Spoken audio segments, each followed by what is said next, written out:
Assalamualaikum warahmatullahi wabarakatuh. Alhamdulillah alladzi bini'matihi tatimmu shalihat. Segala puji bagi Allah Jalla Jalaluh, yang karena nikmatnya kebaikan-kebaikan menjadi sempurna, yang karena rahmatnya niat-niat baik hamba dapat terlaksana. Allahumma salli wa sallim wa zid wa barik wa an'im ala abdika wa rasulika habibina wa sayyidina Muhammadin wa ala alihi wa ashabihi ajma'in. Ya Allah, semoga salawat, salam, berkah dan nikmat senantiasa Engkau curahkan untuk hamba kekasih-Mu, untuk baginda Nabi kita Muhammad alaihi salatu wassalam, untuk keluarga beliau, untuk istri-istri beliau, untuk putra-putri beliau, untuk anak cucu beliau, dan untuk seluruh sahabat Nabi. Semoga Allah meridhai kita bersama mereka. Amma ba'd. Ahibati fillah, pemirsa Roja TV dan pendengar Radio Roja dimanapun antum berada. Sebelum kita mulai kajian kita, sebuah nikmat dan karunia yang agung. Kita bisa menghirup udara, bisa melihat, mendengar, dan hati kita masih bisa memikirkan. Kita berada di malam 10 Muharram, malam Ashura. Rasulullah sallallahu alaihi wasallam berpuasa pada tanggal 10 dan memerintahkan para sahabatnya untuk berpuasa. Bahkan puasa Ashura termasuk puasa yang diwajibkan sebelum turun kewajiban berpuasa di bulan Ramadan. Beliau mengatakan, ahtasibu 'ala Allah an yukaffirah as-sanata allati qablah. Aku berharap kepada Allah puasa satu hari ini pada tanggal 10 Muharram menghapuskan dosa 1 tahun yang lalu. Namun ada satu masalah yang kita melihat di kalangan umat Islam. Pada tanggal 10 Muharram ini, sebagian malah merayakan kegiatan-kegiatan yang tidak diajarkan oleh Rasulullah SAW. Tidak pula diamalkan oleh para sahabatnya. Dan ternyata mereka malahan gak puasa. Kenapa dikatakan bid'ah itu mematikan sunnah? Ketika yang sunnah yang diajarkan oleh Nabi alaihi salatu wasallam berpuasa tanggal 10 Muharram kita tinggalkan, lalu kita membuat acara-acara tersendiri. 3000 tahun yang lalu ada sebuah peristiwa yang akhirnya disyariatkan melaksanakan puasa 10 Muharram. Peristiwa apa? Peristiwa diselamatkannya Nabi Musa alaihissalam dan ditenggelamkannya Fir'aun dan bala tentaranya pada malam hari, seperti malam ini kira-kira. Allah memerintahkan kepada Nabi Musa alaihissalam untuk membawa Bani Israel meninggalkan Mesir. Dan keesokan harinya, di pagi hari, tatkala matahari terbit, Fir'aun telah berhasil mengejar Bani Israel dan Nabi Musa alaihissalam. Tapi kemudian Allah belah lautan buat Nabi Musa alaihissalam. Bani Israel menyeberangi lautan dengan berjalan kaki di laut yang terbelah. Dan Fir'aun bersama bala tentaranya ditenggelamkan. Maka orang-orang Yahudi pun berpuasa pada tanggal 10 Muharram. Kenapa? Mereka mengatakan dzaka yaum najjallahu fihi Musa. Itu hari di mana diselamatkan Nabi Musa alaihissalam dan ditenggelamkannya Fir'aun. Maka kita pun berpuasa syukran lillah, sebagai bentuk syukur kepada Allah Azza wa Jalla. Lalu Nabi kita alaihissalatu wassalam mengatakan, Nahnu awla bi Musa minhum. Au minkum. Kita lebih pantas. Kita lebih berhak dengan Nabi Musa daripada kalian. Maka beliau pun berpuasa. Tapi kemudian kenapa muncul ritual yang dilakukan oleh orang-orang Syiah, yang dilakukan di Iran sana, di Irak sana, di beberapa tempat di belahan dunia. Mungkin di Indonesia sebagian mereka telah menghidupkan acara Asyura ini. Bukan dengan berpuasa, tapi dengan meratap. Kenapa mereka meratap?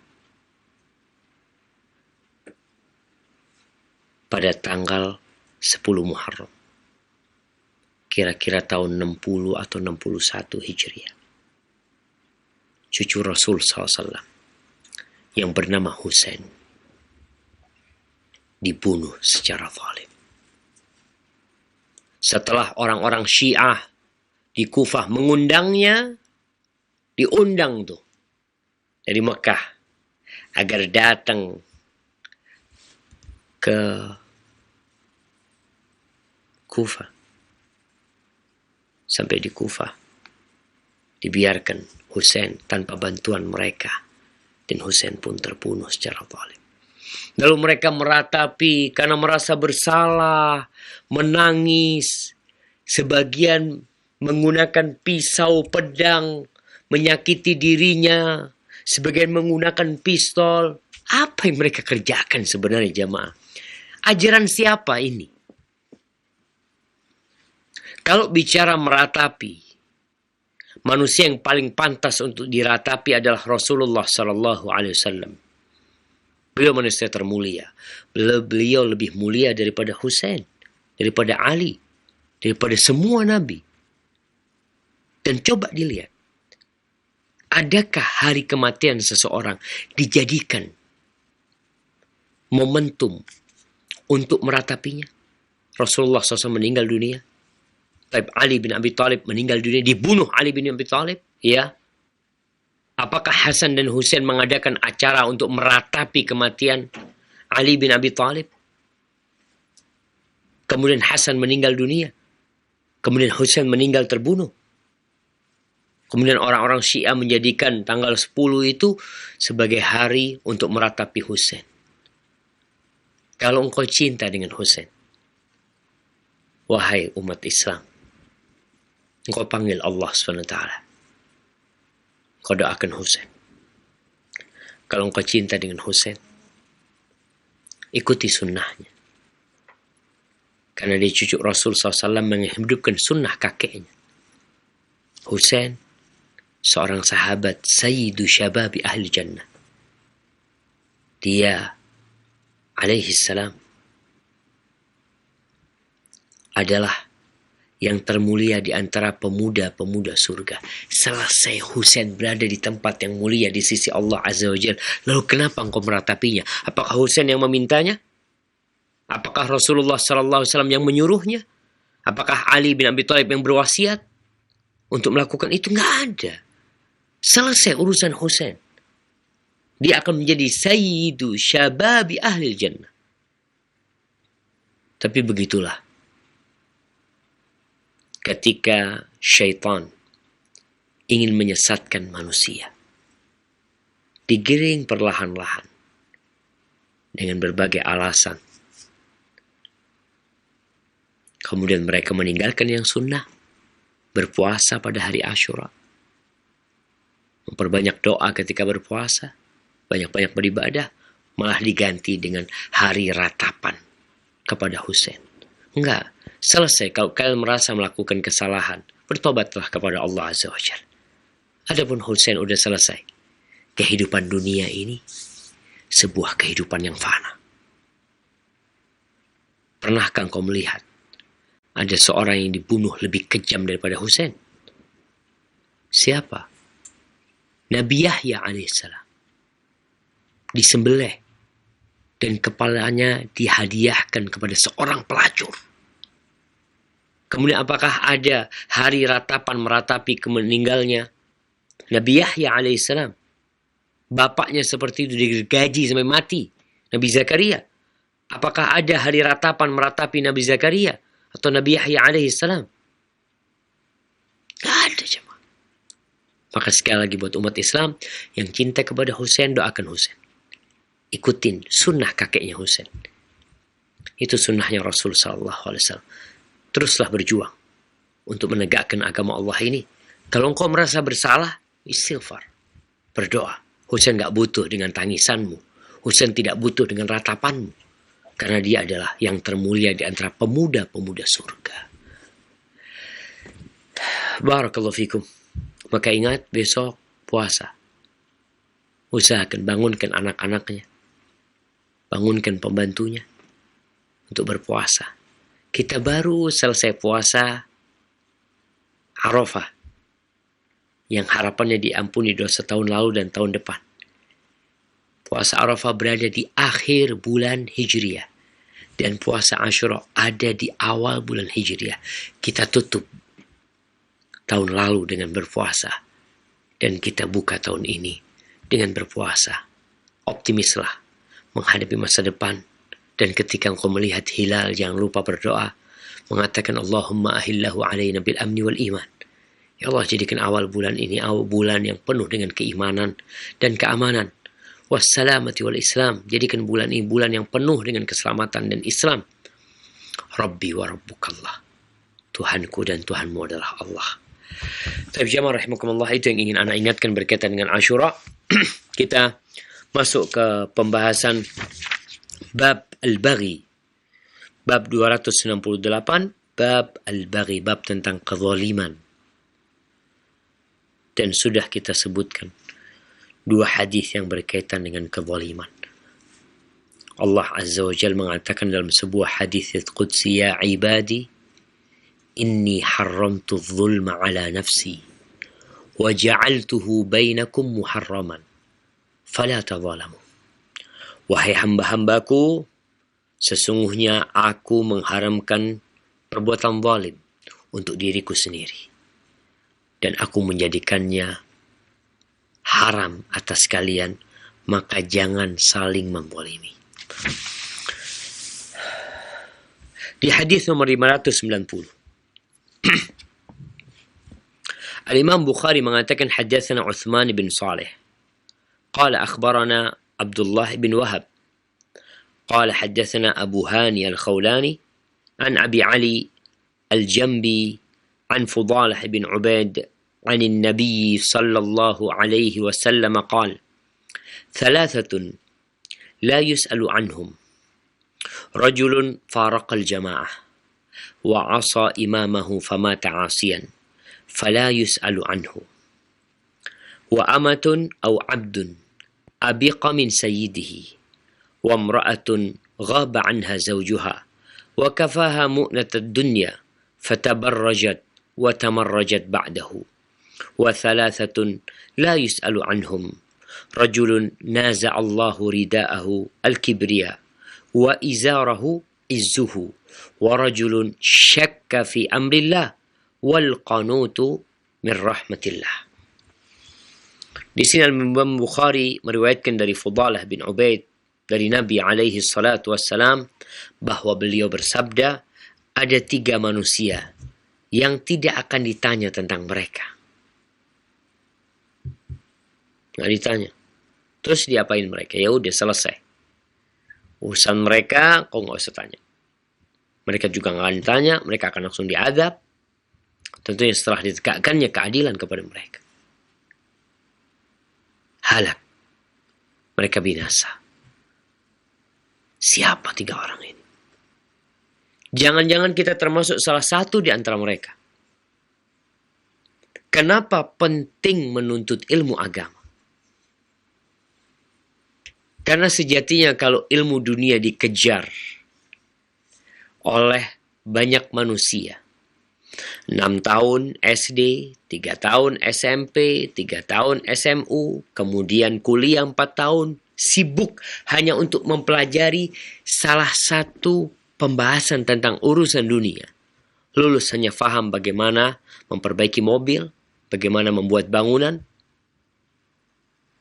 Tapi pernahkah kau berpikir ada manusia-manusia yang merugi ketika hidup di dunia karena salah jalan, salah langkah, karena tidak faham atau tidak mau faham dan tidak mau belajar. Nih, 3 yang nggak perlu ditanya, mereka hancur udah. Mereka akan mendapatkan azab yang pedih. Yang pertama, seorang yang berpisah dari jamaah, berpisah dari kepemimpinan imamnya. Wa asa imamahu. Kemudian dia durhaka kepada pemimpinnya, berpisah dari masyarakatnya, bermaksiat kepada pemimpinnya, famata asian, maka dia mati dalam kondisi berbuat maksiat. Kita tahu agama Islam adalah agama yang menjaga kedaulatan, menjaga kebersamaan, di mana disyariatkan rakyat untuk taat kepada pemimpin, untuk patuh kepada pemimpin, selama pemimpinnya tidak memerintahkan kepada kemaksiatan. Dan rakyat tidak boleh berontak kepada pemimpinnya, selama pemimpinnya tidak menampakkan kekufuran yang nyata. Dan rakyat memiliki kekuatan untuk mengganti pemimpinnya. Mereka yang bermaksiat kepada pemimpinnya, yang tidak taat, maka dia mati seperti matinya orang jahiliyah. Ini jangan bertanya tentang mereka. Yang kedua, wa amatun, seorang budak perempuan atau seorang budak laki-laki yang kabur dari majikannya. Kalau bicara budak, nah, Islam datang dan perbudakan sudah ada. Rasulullah SAW diutus dan perbudakan telah merajalela. Islam tidak melestarikan perbudakan. Islam tidak melestarikan perbudakan. Tapi Islam berusaha untuk menghilangkan perbudakan. Tapi ketika perbudakan ada hukum-hukum yang berkaitan dengan perbudakan. Salah satunya yang lagi rame, tentang milkul yamin. Tentang seorang majikan laki-laki diperbolehkan untuk menggauli budak perempuannya. Dia yang membeli, dia yang memiliki, seperti itu hukum dalam perbudakan. Tapi tidak ada perbudakan. Kenapa muncul seseorang sekarang yang ingin menjadikan perempuan-perempuan bebas seperti budak? Bisa digaulin sama laki-laki. Bisa digaulin tanpa menikah. Islam datang untuk menghilangkan manusia dari perbudakan. Ini datang salah satu doktor yang baru saja dikukuhkan doktornya dengan disertasi tentang seks di luar nikah dengan dasar milkul yamin, yang dia pandang sesuatu yang bisa menjadi solusi agar perzinaan itu legal dan agar dikembalikan apa yang Islam berusaha untuk menghilangkannya, perbudakan. Dia ingin menjadikan orang bebas. Budak dulu itu tawanan perang. Sekarang dia ingin orang bebas seperti budak. Na'udzubillah min dzalik, semoga Allah menjaga kita. Jangan ditanya nih, budak perempuan bagi Allah atau laki-laki yang kabur dari majikannya. Yang ketiga, wamra'ah, wanita. Para wanita, tolong kalau engkau sedang makan, letakkan piringmu.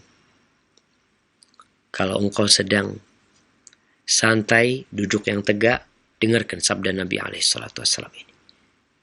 Seorang wanita yang ditinggal oleh suaminya, kerja mungkin suaminya, pergi keluar kota, mungkin sedang menuntut ilmu, mungkin sedang mengais rezeki, mungkin sedang berjihad, mungkin sedang bertugas, ditinggal oleh suaminya, ini perempuan. Wa kafaha mu'natad dunya, dicukupi sama suaminya. Keperluan dia, kebutuhan dia dicukupi sama suaminya. Lalu apa yang dilakukan oleh wanita ini? Kata Nabi SAW, fatabarrajat, ini perempuan bersolek. Ditinggal sama suaminya, dia berhias, dia pakai itu lipstik, dia pakai sidu, dia percantik dirinya, dia pakai perhiasannya, wa tamarrajat ba'dahu, kemudian dia menjual dirinya, mungkin dia kumpul sama laki-laki, keluar ke sana, keluar ke sini, rusak setelah ditinggal oleh suaminya. Maka wanita seperti ini, jangan kau tanya tentang dia. Sejatinya kebanyakan penghuni neraka itu wanita. Kenapa? Karena dia tidak pandai bersyukur. Dicukupi nama suaminya. Urusan dunianya. Kalau memang dia mengatakan, enggak, ana enggak mampu ditinggal, Ustaz. Ana juga punya keinginan. Ana punya hasrat. Maka bila engkau memang enggak mampu ditinggal oleh suamimu, jangan berzina. Jangan merusak dirimu, mempermalukan dirimu sendiri. Tapi katakan kepada suamimu, Bang, aku kayaknya enggak mampu ditinggal. Kalau abang mau ninggal aku, kayaknya lebih baik aku diceraikan. Atau dia gugat cerai sendiri. Kemudian dia mencari laki-laki yang dia ingin menikah dengannya, silahkan. Tapi jangan berkhianat kepada suaminya. Ketika suaminya sudah mencukupi kehidupannya, lalu dia berhias, maka nasihat anak kepada para wanita, engkau adalah perhiasan yang paling menggoda di muka bumi ini. Kasihanilah wanita-wanita yang lainnya. Kasihanilah para lelaki. Bikin mereka tidak tergoda dengan dirimu, dengan kecantikanmu. Tutuplah auratmu. Jangan keluar rumah kecuali ketika memang perlu untuk keluar rumah. Dan ketika keluar rumah, Allah berpesan, وَلَا تَبَرَّجْنَ تَبَرُّجَ الْجَاهِلِيَةِ الْأُولَى. Janganlah engkau bersolek seperti bersoleknya orang jahiliyah. Baik, ini perempuan yang jangan ditanya tentang dia. وَثَلَاثَةٌ لَا يُسْأَلُ عَنْهُمْ. Ternyata Nabi SAW setelah menyebutkan 3, beliau menyebutkan 3 lagi. Ada 3 lagi yang jangan ditanya tentang mereka. Rajulun naza'allaha rida'ahu al-kibriya wa izarahu izzuhu. Seseorang yang menarik pakaian Allah SWT, yang mau mengenakan selendang Allah Azza wa Jalla, sarungnya Allah Azza wa Jal. Allah memiliki pakaian yang disebutkan pakaian sifat Allah Azza wa Jal itu kibriya dan keagungannya. Kalau ada manusia yang menggunakan pakaian Allah, dia jadi sombong, berbangga, congkak. Orang yang seperti ini biasanya akan menolak kebenaran, meremehkan orang lain. Jangan ditanya tentang orang itu. Sejatinya Nabi SAW mengatakan, La yadkhulul jannah man kana fi qalbihi mithqal habbatin min khardalin min kibir. Enggak akan masuk surga seseorang yang di hatinya ada seberat biji sawi dari kesombongan. Tolonglah kita nih. Apa yang mau kita sombongkan, jamaah? Ana dan antum punya apa? Antum punya jabatan. Banyak pejabat yang sudah mati. Dan engkau pun dalam antrian menanti kedatangan malakul maut. Engkau bangga dengan kekayaanmu. Banyak yang kaya-kaya, yang lebih kaya daripada dirimu. Kemudian mereka pergi. Dan mereka tak pernah kembali mengambil hartanya. Engkau pun akan seperti itu. Engkau bangga dengan ketampananmu. Yang putri dengan kecantikannya. Engkau bangga dengan kegagahanmu yang laki. Yang perempuan dengan tubuhnya yang indah. Sehingga engkau jadi sombong. Meremehkan orang lain. Congkak. Sudah banyak yang lebih cantik dari dirimu. Kemudian kulitnya menjadi keriput. Wajahnya menjadi buruk. Lalu dia menjadi bangkai bersama orang-orang cantik yang lainnya. Maka kita harus ingat, Rasulullah SAW pernah meludah di tangannya. Lalu belum menceritakan tentang firman Allah, manusia engkau itu dari seperti ini loh. Kemudian ketika engkau sudah bisa berjalan dengan pakaian yang indah, engkau mulai berbangga dengan dirimu, sombong, tidak mau berbagi, tidak mau mengasihi. Maka ingat, Allah gak akan melihat dirimu. Dan engkau pun gak perlu ditanyakan bagaimana hukuman dan sanksi yang diberikan. Yang kedua, warajulun syakka fi amrillah. Seseorang yang ragu dengan urusan Allah. Kalau orang kafir, selesai memang kafir. Tapi kalau seorang mukmin yang mengaku Islam, tapi meragukan Allah Jalla Jalaluhu, afillahi syak fatiris samawati wal ard. Apakah ada keraguan di diri Allah Azza wa Jalla? Dialah pencipta langit dan bumi. Engkau tidak pernah menciptakan dirimu. Engkau tahu bahwasanya ayahmu pun tidak menciptakanmu. Yang sangat menjijikkan ketika manusia dikasih akal, kasih kedua mata, tangan, hati untuk berpikir. Kemudian dia meminta kepada patung dan berhala yang dibuat oleh manusia. Kau ragu sama Allah.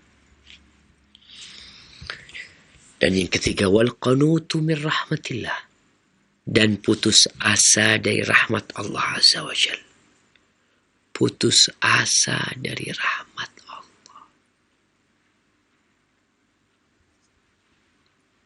Kenapa ada orang yang putus asa? Itu terjadi karena dia su'udzon sama Allah. Pelajari tentang Allah agar engkau yakin kalau engkau memiliki dosa sepenuh bumi ini, Allah masih membuka pintu tobat untukmu.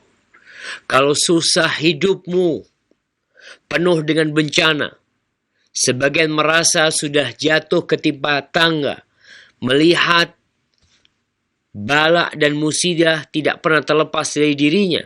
Subhanallah, engkau berbohong. Enggak Ustaz, benar Ustaz. Allah mengatakan fa inna ma'al usri yusra. Inna ma'al usri yusra. Sesungguhnya bersama kesulitan ada kemudahan.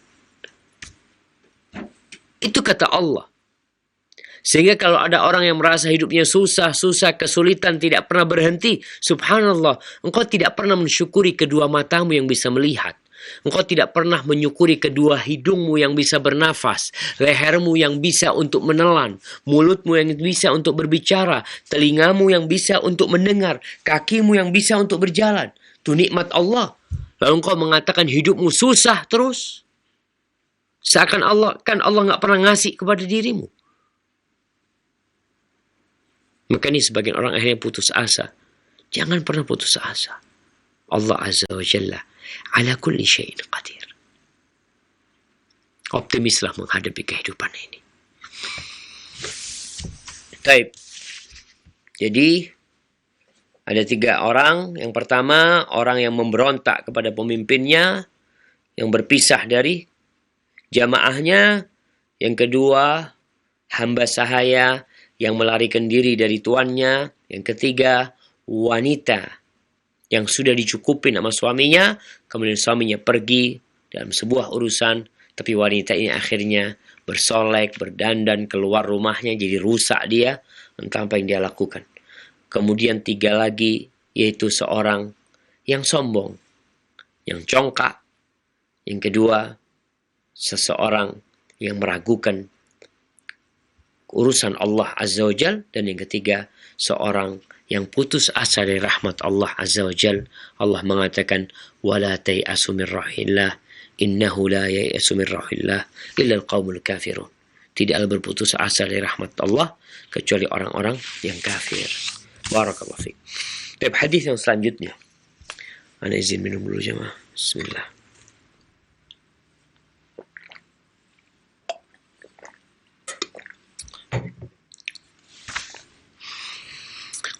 Alhamdulillah. Qala al-Imam Bukhari rahimahullahu ta'ala حدثنا حامد بن عمر قال حدثنا بكار بن عبد العزيز عن أبيه عن جده عن النبي صلى الله عليه وسلم قال كل ذنوب يؤخر الله منها ما شاء إلى يوم القيامة إلا البغي وعقوق الوالدين أو قطيعة الرحم يعجل الله لصاحبها في الدنيا قبل الموت. Imam Bukhari mengatakan telah mengajarkan kepada kami Hamid bin Umar. Dia berkata telah mengajarkan kepada kami Bakar, putra Abdul Aziz. Bakar meriwayatkan dari ayahnya Abdul Aziz. Abdul Aziz meriwayatkan dari ayahnya yaitu Abu Bakrah. Nah, dari ayahnya Ibn Abi Bakrah. Nah, dia meriwayatkan dari Nabi alaihi salatu wassalam bahwa Nabi bersabda, kullu dhunubin, semua dosa, yuakhirullah minha ma syaa ila yaumil qiyamah. Allah akan tangguhkan hukuman, sanksi untuknya sampai hari kiamat, ya, bagi yang Allah kehendaki. Allah itu berbuat sekehendaknya. La yus'alu amma yaf'al wa hum yus'alun. Allah itu fa'alun lima yurid. Dia mau berbuat apa, dialah pencipta. Dialah yang memiliki, dialah yang mengurusin, dialah Rabbul Alamin. Jadi semua dosa Allah tangguhkan balasan dan hukumannya itu sampai hari kiamat. Ya terserah Allah Subhanahu wa taala, kecuali ada dosa-dosa yang Allah telah menetapkan hukumannya di dunia. Plus di akhirat. Karena ada hukuman yang diberikan di dunia, di akhirat udah selesai. Karena sudah dihukum di dunia, berarti udah dihapuskan dosanya. Tapi untuk yang dosa ini, di dunia dihukum, di akhirat ditambahin. Kok bisa seperti itu? Ini menandakan besarnya dosa yang dilakukan. Yang pertama adalah al-baghi, kezaliman.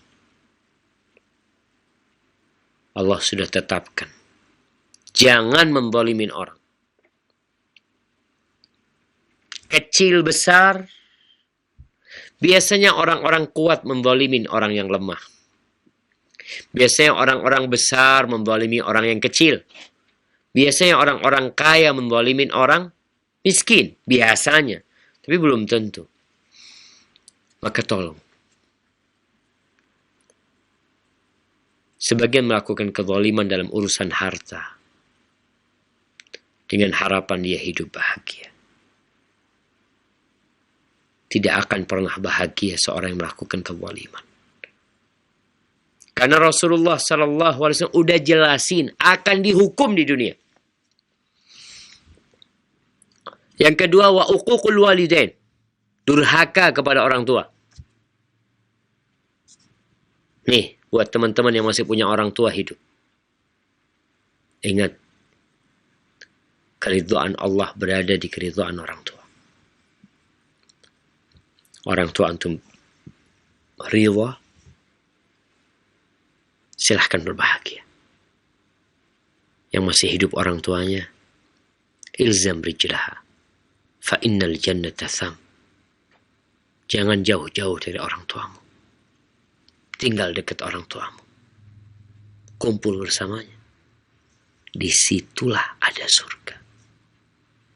Kalau ada yang durhaka sama orang tuanya, dan kedurhakaan ini bertingkat-tingkat. Ada yang sampai memukul orang tuanya. Ada yang tidak memukul orang tuanya tapi mencela orang tuanya. Ada yang tidak berbagi rezeki sama orang tuanya. Ada yang hanya mengatakan, itu pun termasuk kedurhakaan. Ada yang kalau bicara kasar sama orang tuanya. Maka tunggu saatnya. Engkau tidak akan mati insya Allah. Kecuali sudah mendapatkan hukuman atas apa yang kau kerjakan. Plus, ingat hukumannya tidak akhirnya meringankan hukumanmu di akhirat. Tapi hukumannya double. Di dunia plus di akhirat. Kalau orang tuamu masih ada, saatnya minta maaf kepada keduanya. Au qati'atur rahim. Atau memutuskan silaturahim. Kita lihat kakak beradik tidak bertegur sapa. Gara-gara apa? Harta. Paman dan keponakan tidak menyapa. Gara-gara apa? Harta. Jemaah, kita hidup di negeri yang terkutuk. Kita hidup di dunia. Dunia ini terkutuk. Bukan tempat untuk bersenang-senang. Kita harus segera berusaha sekuat tenaga untuk meninggalkan tempat terkutuk ini. Kata Rasulullah sallallahu alaihi wasallam, "Ad-dunya mal'unah." Dunia ini terkutuk. Terlaknat, mal'unun ma fiha. Yang di dalamnya semua terkutuk. Illa dzikrullah wa ma wala, kecuali mengingat Allah dan ketaatan kepada Allah. Au alimun wa alimun au muta'allim. Dan orang yang berilmu, yang faham tentang Allah, atau orang yang sedang belajar terus. Maka tadi saya sampaikan berapa banyak silaturahim yang terputuskan gara-gara dunia. Gara-gara harta. Nih para istri. Bantulah suamimu untuk masuk surga. Ketika suamimu ribut dengan keluarganya masalah harta, sampaikan kepada dia, "Bang, udahlah. Ikhlaskan. InsyaAllah Allah kasih ganti. Lebih baik punya saudara daripada punya harta tapi nggak punya saudara. Lebih baik dengan rahmat Allah daripada kaya tapi dengan laknat Allah Azza wa Jalla. Wa uququl walidain au qati'atur rahim. Yu'ajjilu li sahibiha fid dunya qabla al-maut. Allah akan menyegerakan sanksi buat dia di dunia sebelum mati. Sebelum mati engkau akan dapat tuh sanksi. Sebagian merasa dengan hartanya yang dia ambil dari hak saudaranya, warisan saudaranya, warisan orang lain. Karena memang Allah mengatakan, wa tuhibbunal mala hubban jamma. Dan kalian cinta sama harta itu cinta mati. Wa ta'kuluna at-turatha aklan lamma wa tuhibbunal mala hubban jamma. Dan kalian makan harta warisan itu tanpa peduli dengan hak orang. Semena-mena. Zalim yang dia lakukan. Syuf, kalau kita lihat nih, orang zalim sama saudaranya. Hak saudaranya dia ambil. Plus dia putuskan silaturahim dengan saudaranya. Dia akan mendapatkan dua bencana. Dua hukum yang akan disegerakan. Bagi para orang tua. Kalau mungkin kau punya masalah sama kerabatmu, kasihani anak-anakmu. Jangan sampai engkau suruhkan anakmu juga memutuskan silaturahim dengan pamannya.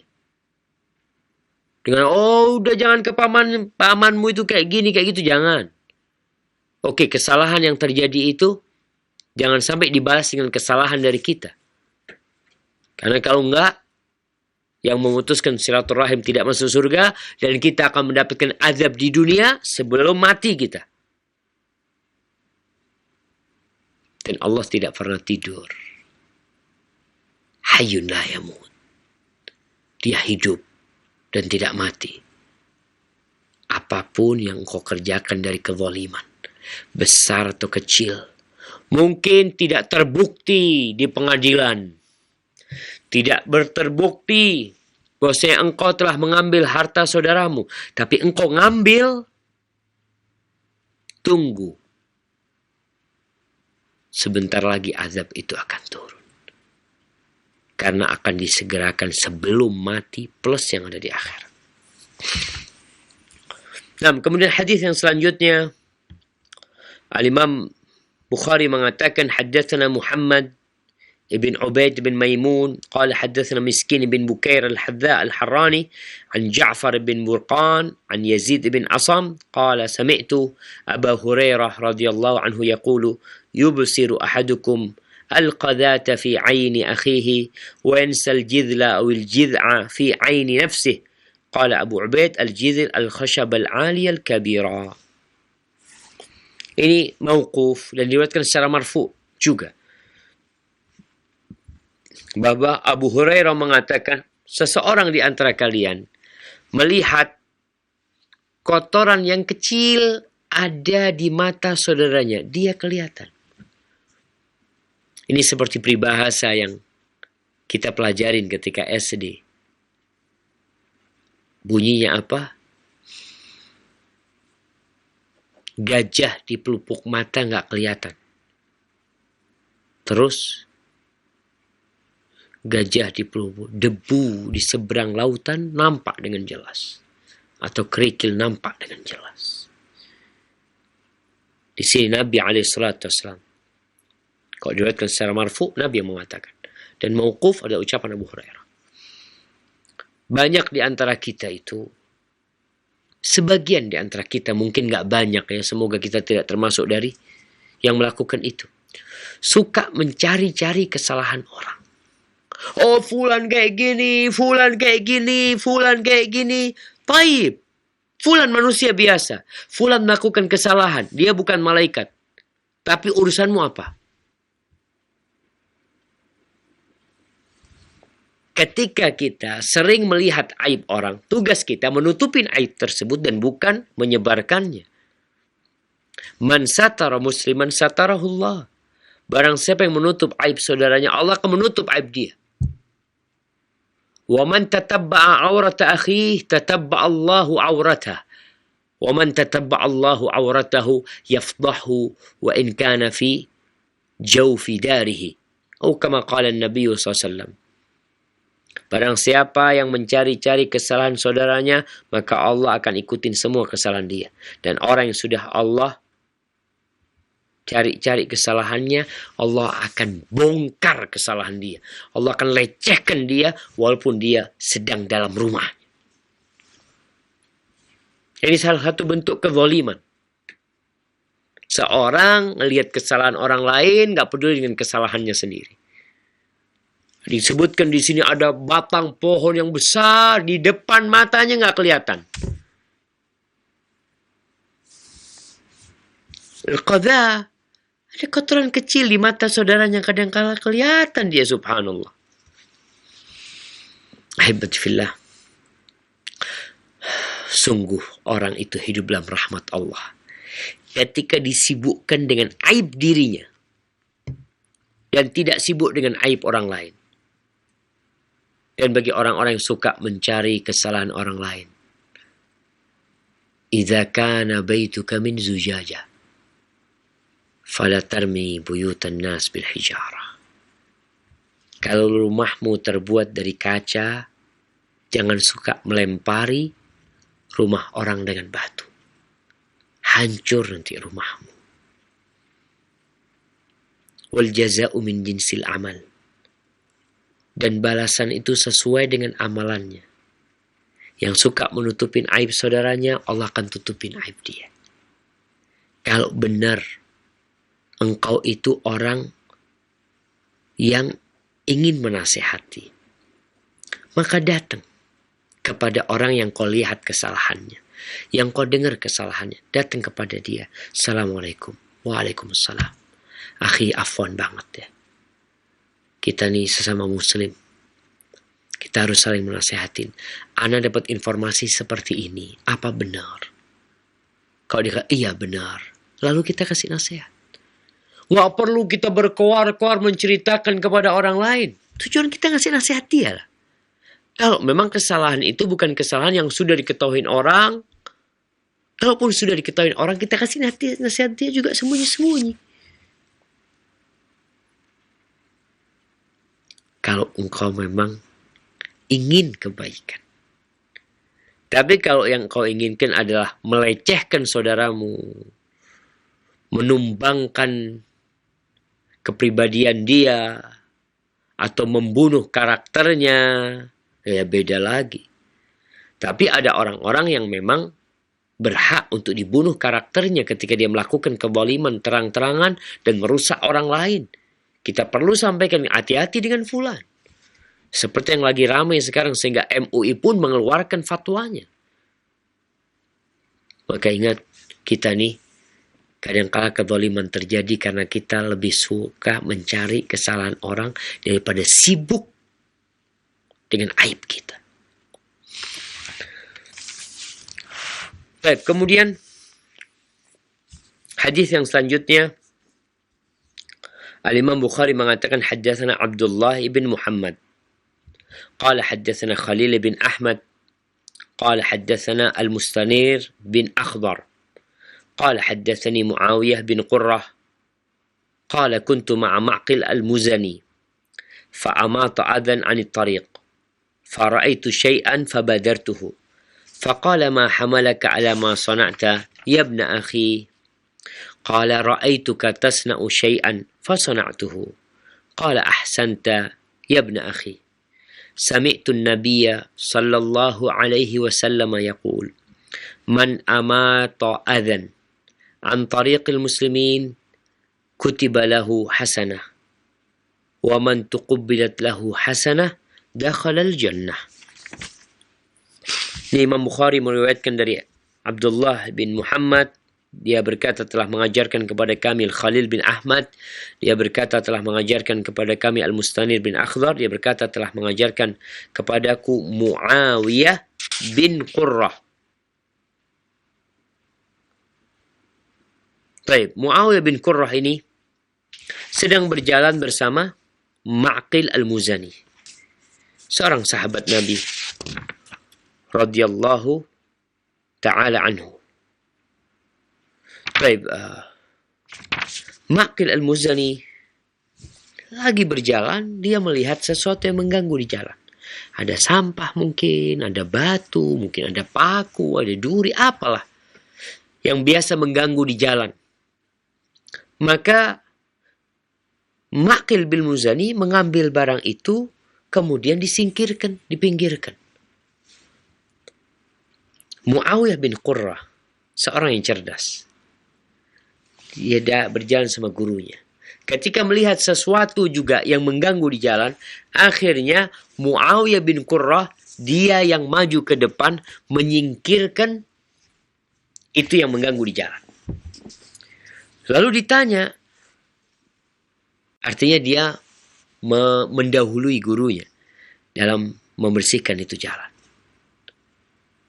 Lalu ditanya sama gurunya, apa yang mendorongmu, yang membawamu untuk melakukan itu tadi, wahai anak saudaraku?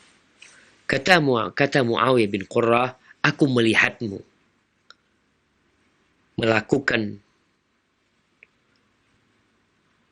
tadi, membuang sesuatu, menyingkirkan sesuatu yang menghalang di jalan, maka aku pun melakukan seperti yang kau lakukan.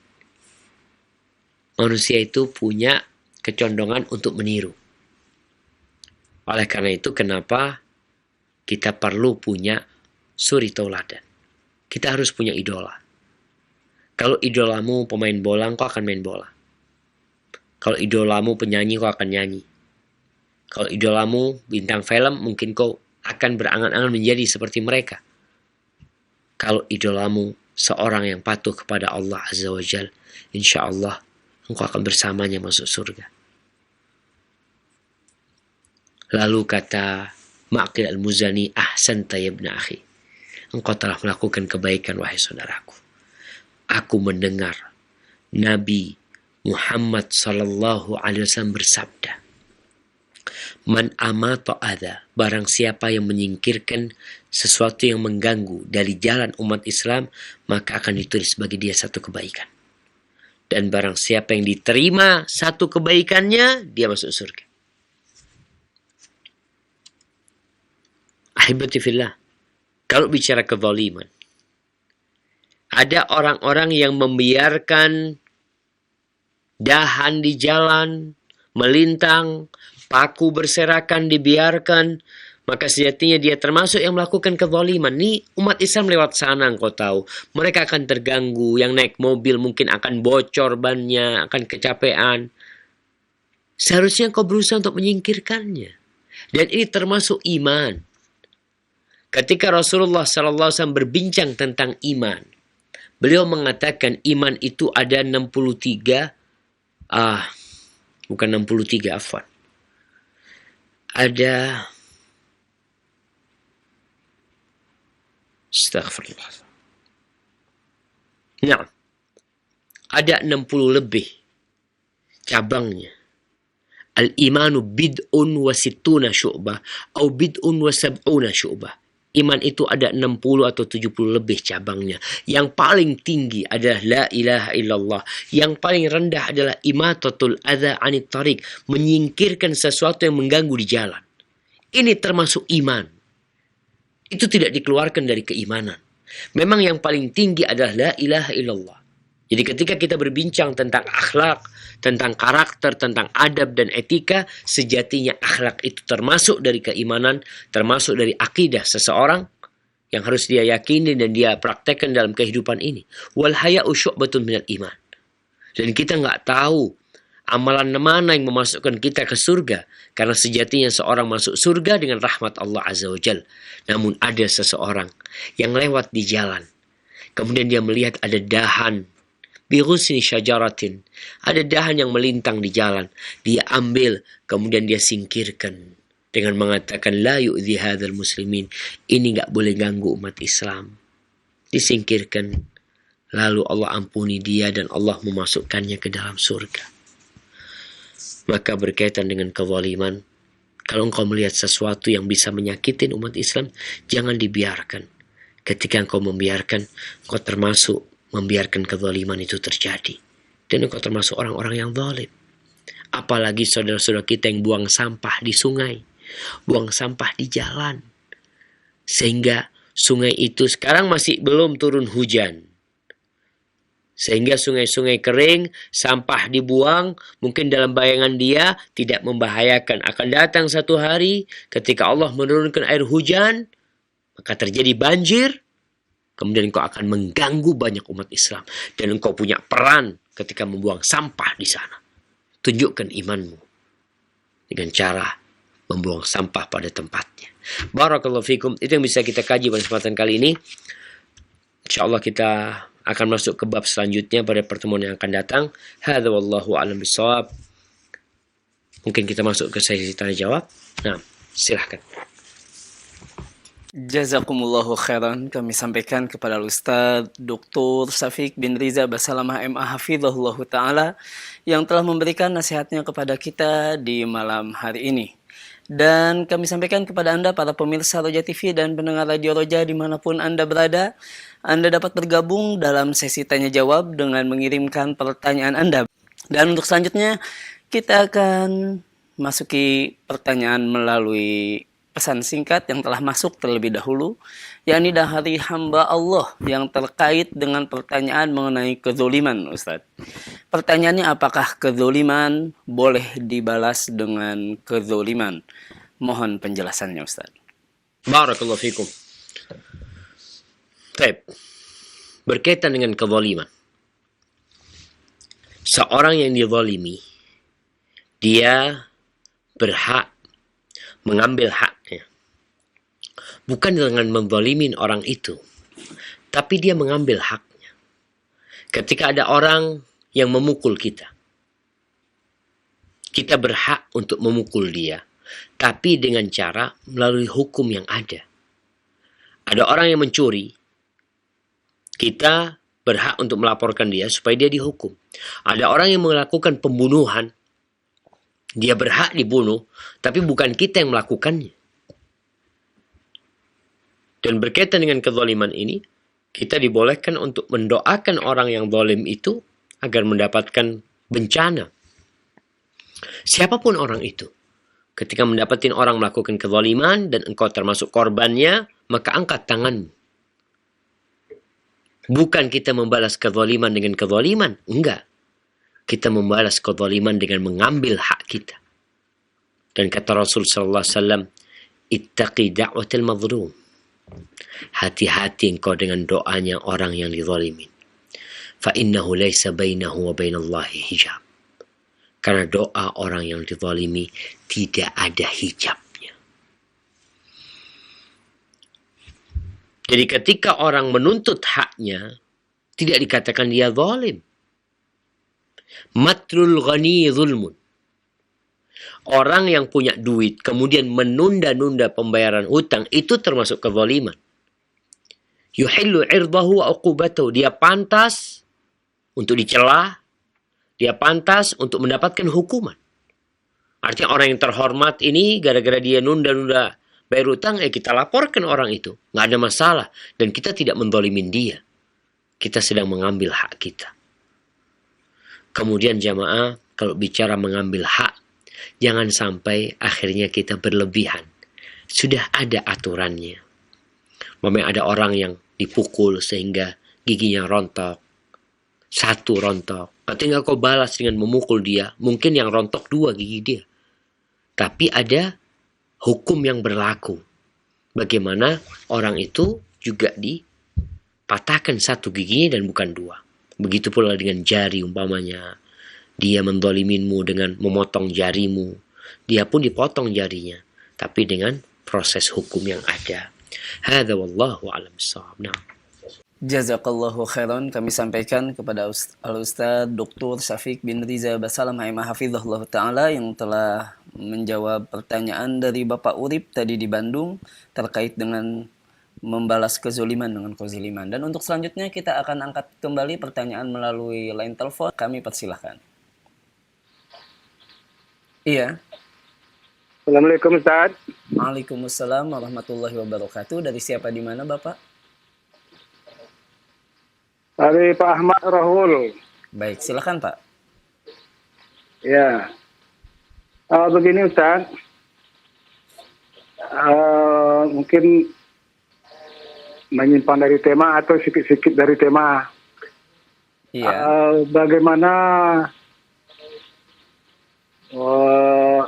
seorang janda yang dia menikah tanpa direstui orang tua dan saudara-saudaranya, baik bapaknya, saudara laki-lakinya, sehingga dia yang menikahkan bukan walinya gitu. Jadi bagaimana menurut pandangan Islam, pendapat Ustaz atau menurut hukum gitu? Baik. Apakah dia mendurhakai orang tua atau bagaimana status perkawinannya? Demikian Ustaz. Terima kasih. Wassalamualaikum warahmatullahi wabarakatuh. Waalaikumsalam warahmatullahi wabarakatuh. Tafadhol Ustaz. Barakallahu fiik. Ya, ini ada hubungannya dengan kezaliman. Para orang tua, ketahuilah bahwa engkau akan dimintai pertanggungjawaban oleh Allah tentang anak-anak.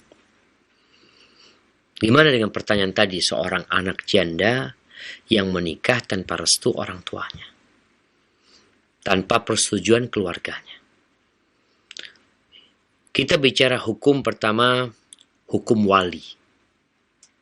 Pendapat yang rajih dan pendapat jumhur ulama bahwasanya seorang janda tetap harus pakai wali ketika menikah.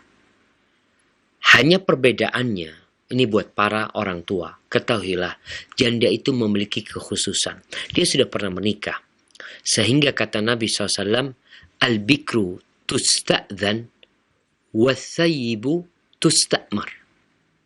Gadis itu diminta izinnya ketika mau menikahkan itu anak gadis. Adapun janda diminta perintahnya. Kalau dia mengatakan, aku mau menikah sama fulan, aku cocok sama fulan, nikahkan dia. dengan fulan.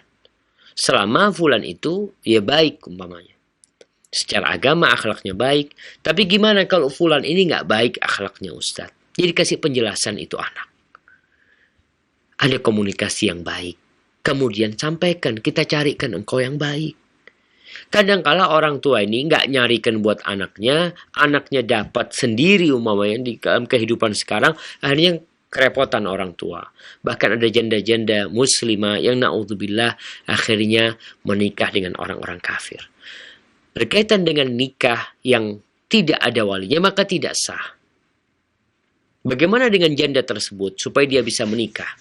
Ketika dia melihat ada kezaliman di keluarganya, orang tuanya tidak mau menikahkan dia dan alasannya tidak syar'i, maka para wanita bisa menggugat orang tuanya dan dia tidak dikatakan durhaka kalau orang tuanya yang zalim. Dia menggugat orang tuanya kepada pengadilan agama. Di situ ada yang namanya waliul adl, wali yang menghalangi anaknya untuk menikah dengan alasan yang tidak syar'i. Diajukan ke sana. Nanti akan ada pemanggilan buat orang tuanya, akan dikasih tahu. Tapi ketika orang tuanya tetap tidak mau, padahal hakim telah melihat bahwasanya yang meminang perempuan adalah laki-laki yang baik, yang sekufu dengan itu perempuan, maka hakim nanti bisa mengalihkan perwalian itu kepada wali yang lainnya. Kalau enggak, ya sudah nanti hakim yang akan menikahkannya. Maka ya tetap kita harus memberikan pemahaman kepada para orang tua dan kepada anak. Hendaklah engkau berbakti kepada orang tuamu, tapi bukan berarti engkau membiarkan kezaliman itu terjadi. Bahkan para masyayikh menganjurkan wanita-wanita yang dihalangi oleh orang tuanya untuk menikah, untuk datang ke pengadilan, melaporkan orang tuanya. Karena sejatinya semua punya hak untuk menikah. Sedangkan orang tua, kenapa engkau menghalangi anakmu untuk menikah? Kecuali alasannya syar'i. Mungkin seperti itu. Hada wallahu a'lam bishawab. Nah. Jazakallahu khairan Ustaz atas penjelasannya, dan untuk berikutnya masih kita akan angkat pertanyaan melalui line telepon. Kami persilakan. Iya. Assalamualaikum. Waalaikumsalam warahmatullahi wabarakatuh. Dari siapa di mana Ibu? Apa Ustaz? Saya mau tanya. Iya, silakan. Saya mau tanya tapi di luar tema Ustaz. Silakan Ibu. Ya, saya Faiz dari Ciamis. Saya mau tanya, saya kan lagi datang bulan atau lagi berhalangan untuk beribadah, puasa atau yang lainnya. Tapi bagaimana kalau saya ingin menjalankan ibadah-ibadah di bulan Muharram ini? Ya, syukran Ustaz. Assalamualaikum warahmatullahi wabarakatuh. Waalaikumsalam warahmatullahi wabarakatuh. Pertanyaan dari Ummu Faiz di Ciamis. Silakan Ustaz. Barakallahu fikum. Masya Allah. Iya, ada yang kelewatan nih. Allah Azza wa Jal telah menentukan para wanita hari-hari di mana dia tidak bisa berpuasa, dia tidak bisa sholat, ya. Apa yang bisa dia lakukan untuk beribadah di hari yang mulia pada tanggal 10 Asyura? Ada banyak hal yang bisa dilakukan. Yang pertama adalah menyampaikan keutamaan puasa Asyura ini. Mungkin ada teman-teman anti, teman-teman SMA, ya mungkin teman-teman kuliah, sampaikan kepada mereka tentang keutamaan puasa Asyura. Yang kedua, niat ingin berpuasa, tapi apa daya? Ada halangan yang membuat anti tidak berpuasa, tidak bisa berpuasa. Yang ketiga, kasih berbuka untuk orang yang puasa. Ini kesempatan. Dan kita tahu kata Rasul sallallahu alaihi wasallam, "Man fattara sha'iman falahu mithlu ajri." Barang siapa yang memberikan buka kepada orang yang berpuasa, maka dia akan mendapatkan pahala yang sama seperti orang yang puasa. Ini kesempatan buat anti. Maka berusahalah Mamanya malam ini anti nggak puasa, siapkan sahur ya, buat keluarganya, buat suaminya, buat anak-anaknya. Kalau mungkin mau bagi sama tetangga, bagi sama tetangga. Usahakan mereka berpuasa, sahur malam ini. Kemudian ketika waktu berbuka di sore hari, anti sudah siapkan untuk berbuka buat keluarga. Kirim ke masjid, kirim ke pesantren, bagikan kepada mereka. Insya Allah anti akan mendapatkan pahala puasa. Dan perempuan datang bulannya tidak full 1 bulan. Ketika engkau tidak bisa berpuasa tanggal 10 Asyura karena berhalangan, silahkan engkau ganti puasa di bulan Muharram ini dengan hari-hari yang lainnya, karena sejatinya kata Rasulullah SAW, afdalus siyam ba'da Ramadan syahrullahil Muharram. Sebaik-baiknya puasa setelah bulan Ramadan adalah berpuasa di bulan Muharram. Mungkin anti kehilangan puasa 10 Asyura, tapi nanti bisa puasa tanggal 13-nya, 14-nya, 15-nya. Gimana Ustaz kalau nggak bisa puasa? Karena datang bulannya bersambung sampai tanggal 15. Silakan puasa tanggal 16, 17. Nanti puasa di sisa hari yang ada di bulan Muharram ini, karena sebaik-baiknya puasa setelah Ramadan adalah berpuasa di bulan Muharram. Sambil ibadah-ibadah yang lain. Barakallahu fiik. Jazakallahu khairan Ustaz atas penjelasannya, dan berikutnya kita akan angkat pertanyaan melalui pesan singkat Ustaz dari Ibu Yani di Bali Ustaz. Ustaz ingin bertanya, saya berjualan di tempat sabung ayam Ustaz, atau istilahnya di Bali itu istilahnya tajen Ustaz. Apa hukumnya Ustaz berjualan di tempat seperti ini, dan apakah saya berdosa? Mohon penjelasannya Ustaz. Allahu Akbar. Ingat, Allah berfirman, wa ta'awanu 'alal birri wat taqwa wa la ta'awanu 'alal itsmi wal 'udwan. Kalian hendaklah saling tolong menolong, saling membantu dalam kebaikan dan ketakwaan. Dan jangan tolong menolong dalam dosa dan perbuatan kemaksiatan, kezaliman. Ketika anti berjualan di tempat itu, seharusnya anti itu mengingkari kemungkaran, bukan malah hadir di tempat itu.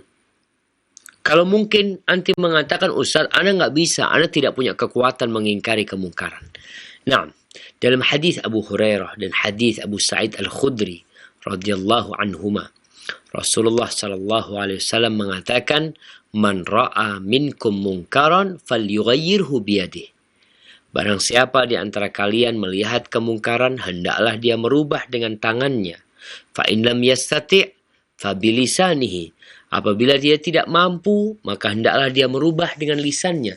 Fa in lam yastati' fa biqalbihi. Kalau enggak mampu dia merubah dengan lisannya, maka dia merubah dengan hatinya. Walaysa wara'a dzalika habbatu hardalin min iman. Nggak ada lagi iman kalau dia nggak bisa mengingkari dengan hati. Karena sejatinya kita mengingkari dengan hati itu semuanya mampu. Karena tidak ada yang menguasai hati kita. Kalau mungkin tangan kita dipegangin, diikat sama mereka. Lisan kita, mungkin lisan kita akan dilakban sama mereka. Tapi hati, nggak ada. Kita wajib mengingkari kemungkaran dengan hati kita. Tapi gimana Ustaz? Ana nggak mampu. Baik. Ketika kita tidak mampu mengingkari dengan tangan dan dengan lisan, konsekuensi mengingkari dengan hati, meninggalkan tempat kemaksiatan tersebut. Meninggalkan, bukan ada di tempat itu, bahkan kita menjual buat orang-orang yang nonton, buat orang-orang yang melakukan sabung ayam, maka Allah akan murka kepada kita. Rasulullah SAW ketika memerintahkan kita untuk beramar ma'ruf dan bernahi mungkar, itu sejatinya untuk menyelamatkan negeri ini. Abdullah bin Mas'ud pernah berkata, man mayyitul ahya. Tahukah engkau mayyitul ahya, bangkai hidup manusia itu siapa? Bangkai hidup. Qala alladzi la ya'rifu ma'rufan wa la yunkiru munkaran. Mereka adalah orang yang tidak tahu mana yang ma'ruf dan tidak mau tahu mana yang mungkar. Jadi dibiarkan semua itu terjadi. Dia ada di tempat itu. Wajahnya tidak berubah. Bahkan dia makan dari sana. Mungkin dia bersedih ketika yang hadir ketika acara itu sedikit. Ada keinginan-keinginan untuk ramai acara tersebut. Maka engkau telah melakukan dosa. Dan tidak akan berkah hasil yang kau dapat di sana. Bertakwalah kepada Allah. Jangan takut. Allah akan kasih ganti yang lebih baik buat dirimu. Itu kezaliman dilakukan manusia dan engkau menyaksikan kezaliman tapi engkau mendiamkannya. Barakallahu fiik. Jazakallahu khairan Ustaz atas penjelasannya dan semoga menjadi solusi bagi penanya di Bali dan juga bagi para pendengar dan pemirsa Roja dimanapun Anda berada. Dan untuk selanjutnya Ustaz, kembali kita akan angkat pertanyaan melalui pesan singkat. Banyak sekali pertanyaan terkait hal ini, termasuk dari hamba Allah di Bandung, yang ini ingin bertanya Ustaz tentang keutamaan di 10 Muharram mengumpulkan anak yatim dan memberi santunan sambil mengusap rambutnya. Apakah ada keutamaannya Ustaz? Mohon penjelasannya. Barakallahu fiik. Nah, berkaitan dengan tanggal 10 Muharram. Apa sih amalan yang seharusnya dilakukan di situ? Tadi kita udah bahas di awal pertemuan bahwasanya yang sahih adalah berpuasa pada tanggal 10 Muharram. Ada hadis-hadis yang berkaitan dengan melapangkan nafkah buat keluarga, ya, berbagi dengan mereka. Tapi hadis itu diperselisihkan oleh para ulama dan kebanyakan mereka mendhaifkan hal itu. Ada hadis lain yang berkaitan dengan 10 Muharram jadi hari raya anak yatim. Sebenarnya hadis itu pun tidak sahih. Apa yang harus dilakukan? Kalau engkau mau berbagi, silahkan berbagi. Silahkan berbagi. Kepada anak yatim silahkan. Rasulullah SAW pernah datang kepadanya seorang yang mengadukan tentang kerasnya hatinya. Maka kata Rasulullah SAW agar dia berbagi dengan anak yatim dan mengusap kepala anak yatim. Mengusap itu bukan hanya mengusap kepalanya, tapi sebagai bentuk kepedulian kita kepada anak yatim. Dan jangan melakukan itu hanya tanggal 10 Muharram. Sepanjang tahun anak yatim itu perlu perhatian. Sepanjang tahun dia butuh santunan. Maka buat yang ingin melakukan santunan buat anak yatim, jangan dikhususkan tanggal 10 Muharram aja. Silahkan dilakukan sepanjang tahun. Karena hadis-hadis yang berkaitan dengan hari 10 Asyura sebagai hari raya anak yatim, yang Anda tahu hadis dhaif, dan berkaitan dengan meluaskan rizki, berbagi dengan keluarga, memang dalam madhab atau beberapa madhab menganggap hal itu termasuk dianjurkan. Tapi sekali lagi, hadisnya diperselisihkan oleh para ulama. Tapi kalau engkau ingin berbagi, silahkan berbagi kepada anak yatim. Silahkan kasih kepada mereka, tapi jangan dikhususkan pada tanggal 10 Muharram saja, tapi usahakan tiap bulan engkau memberikan santunan kepada mereka. Hadza wallahu a'lam bissawab. Nah. Jazakallahu khairan Ustaz atas penjelasannya dan berikutnya kita akan kembali pertanyaan melalui line telepon. Silakan. Waalaikumsalam warahmatullahi wabarakatuh. Dari siapa di mana Bapak? Dari Palu, Sulawesi Tengah.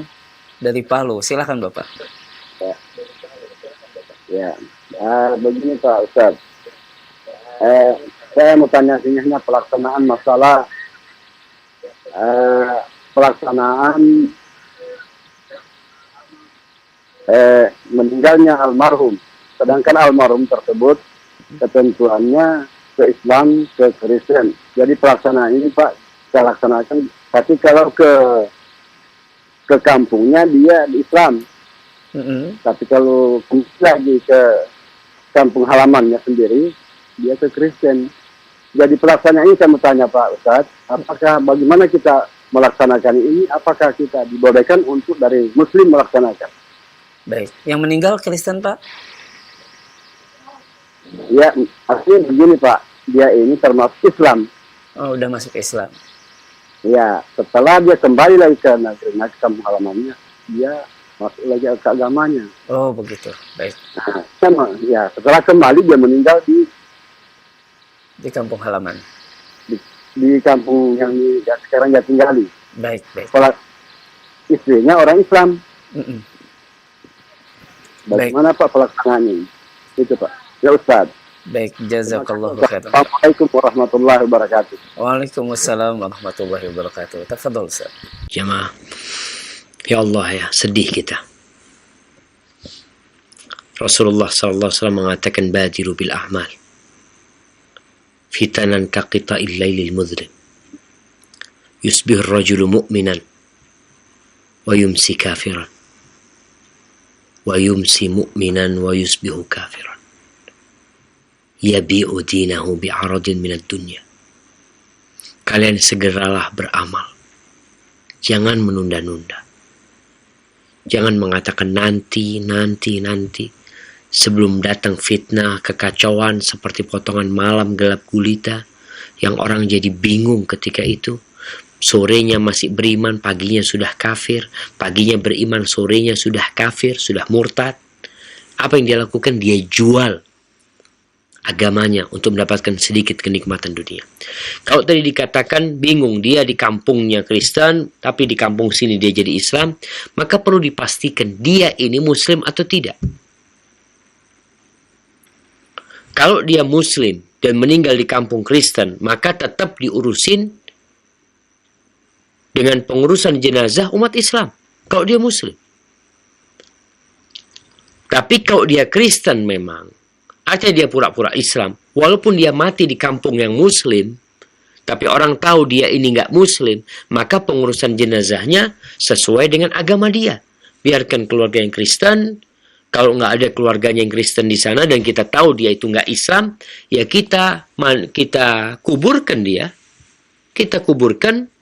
Yang penting dikuburkan di kuburan orang Kristen, selesai sudah. Nggak ada urusan sama dia kita. Artinya kita memakamkan dia, tugas kita.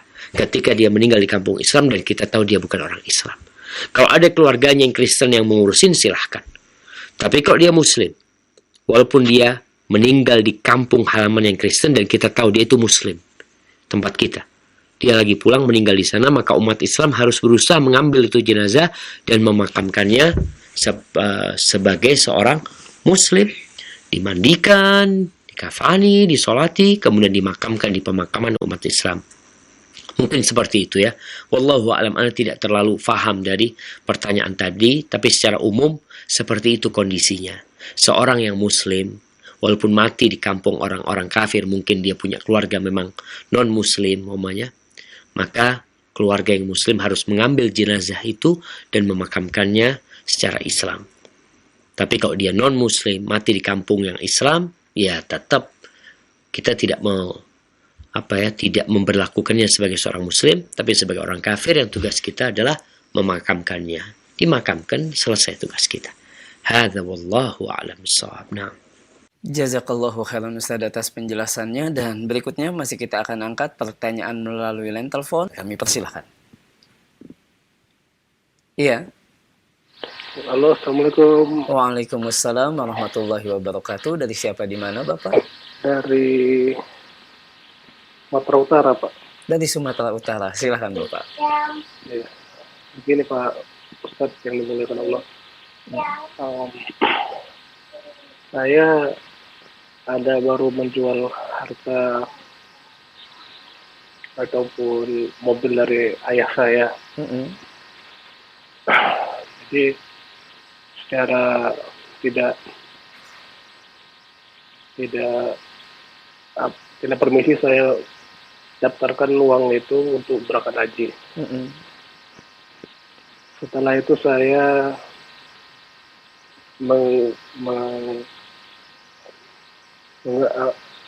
meminta izin sama orang tua saya bahwa saya telah melakukan kesalahan. Dan orang tua saya sepertinya ikhlas, tapi saya merasa bersalah, Ustaz. Jadi ada sebagian sisa uangnya itu saya kasih sama orang tua saya. Saya kurang tahu apakah ini dosa saya. Saya merasa dihantui, Ustaz, akan kesalahan saya. Apakah kesalahan ini fatal, Ustaz? Begitu aja, Ustaz. Baik. Jazakallahu khairan untuk penanya Bapak dari Sumatera Utara. Tafadhol Ustaz. Barakallahu fiik. Afwan, ana tidak terlalu bisa menangkap pertanyaan tadi ya. Dia menjual mobil milik orang tuanya tanpa memberitahu orang tuanya. Kemudian dia menggunakan uang itu untuk mendaftarkan haji. Haji orang tuanya mungkin. Atau haji dia, anak nggak paham. Masih ada sisa uang, dia kembalikan kepada orang tuanya. Yang pertama, kita itu tidak boleh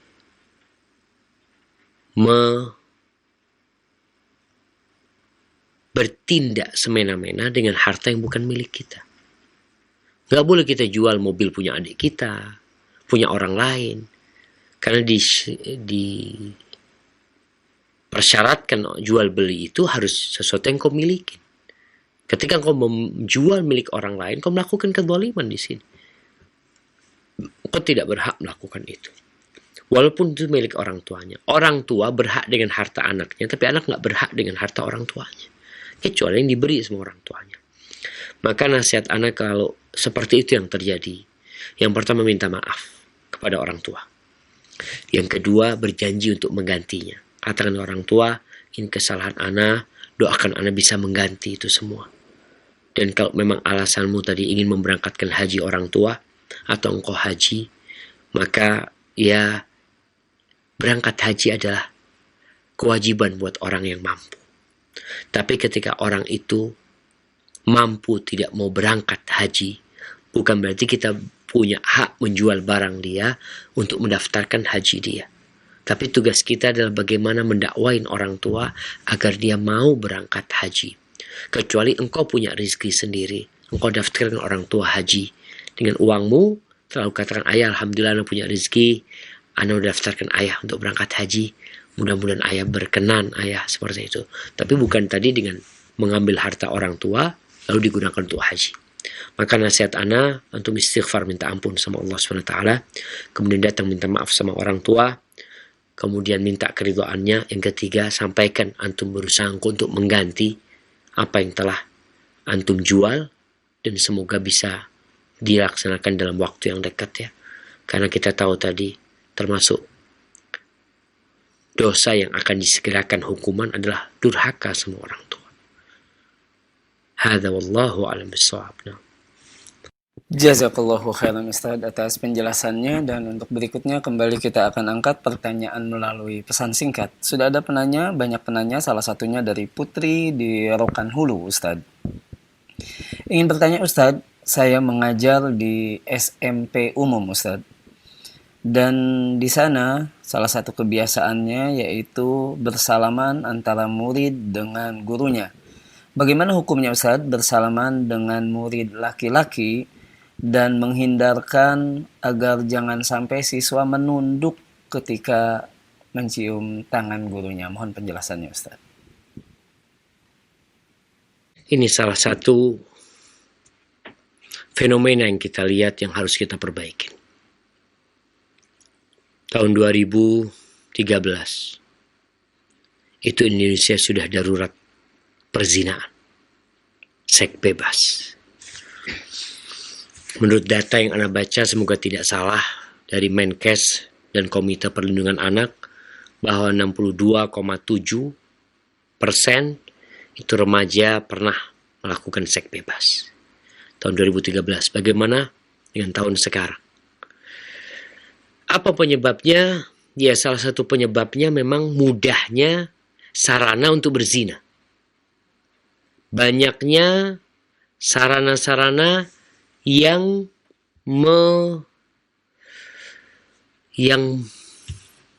membakar nafsu seseorang, menghidupkan hasratnya laki perempuan ini.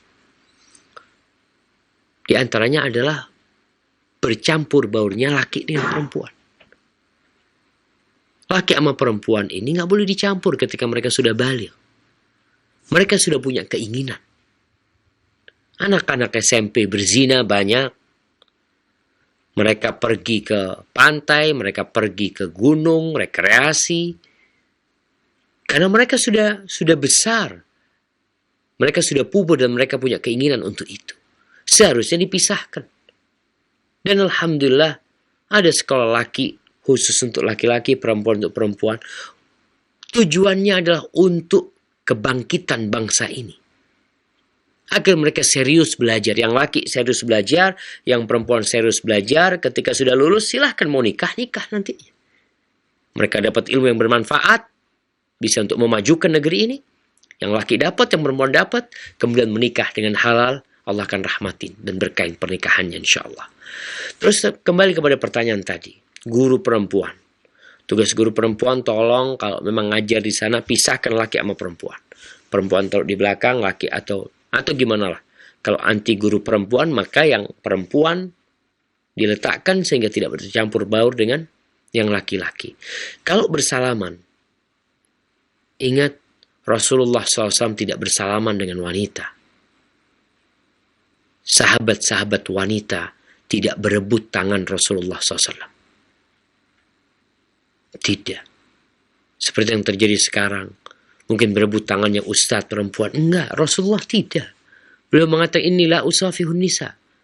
Ketika para wanita berbaiat kepada Nabi SAW, Aisyah menceritakan Nabi tidak membaiat mereka dengan tangannya. Nabi membaiat mereka dengan lisannya SAW, dengan pembicaraan. Maka kalau bicara yang putri silahkan bersalaman, nggak ada masalah. Bersalaman tanpa menundukkan tangannya, anti diangkat umpamanya.